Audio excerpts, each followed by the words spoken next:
This work is the first work I've made where I started to work with camouflage patterning.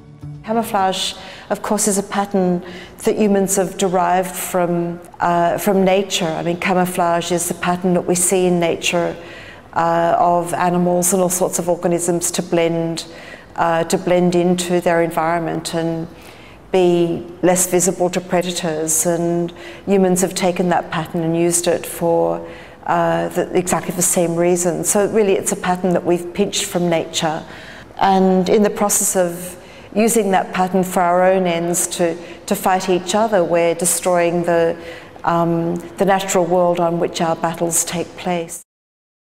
This work consists of a number of casts of a human brain which I modelled with, attached to each brain or suspended from it, the different species of insect nests.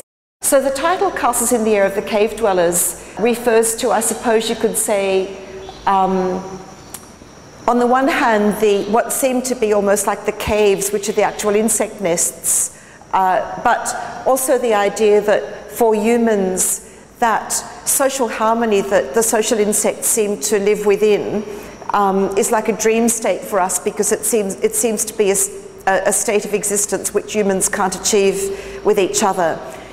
So in a sense, it's like the castles in the air, the dream of what a perfect existence, a perfect world could be. It's extraordinary the kind of architectural forms, the homes that insects actually build for themselves and to raise their young.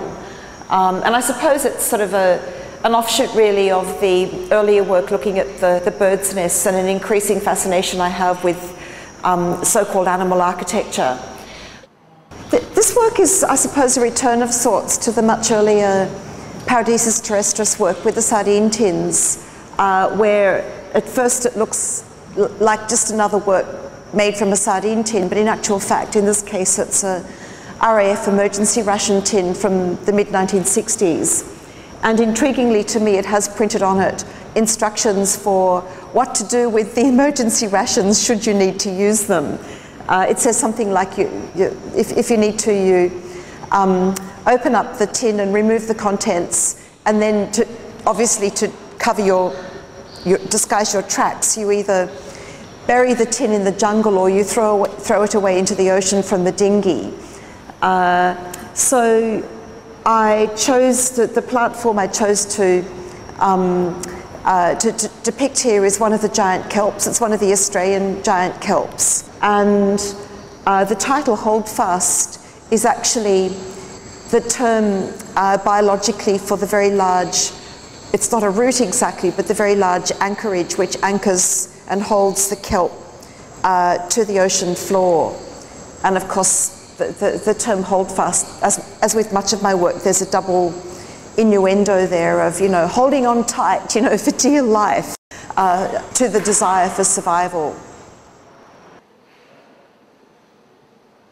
This work is titled Mourning Chorus. That is mourning as to mourn the death or the passing of someone. I did spend quite a lot of time in New Zealand last year, 2007, and did a residency at the University of Auckland, and spent most of my time during the residency going up to work at the Auckland Museum in the Natural History section, where I was able to gain access to specimens of a number of now extinct New Zealand bird species. And I was amazed when I went to New Zealand for the first time last year that so many of their birds have become extinct. They have a very different evolutionary history to Australia. Apparently Captain Cook, when he sailed to New Zealand in the ship the Endeavour, they parked far enough offshore so that the feisty Maori wouldn't attack them in the night. But even though they were parked offshore from New Zealand, he says that in his diary that the morning chorus was deafening. So it's a huge change now. I regard this work, I suppose, as a lament of the demise of the environment, just as much of my other work is dealing with the same overall theme, but in other ways, looking at other aspects of that demise.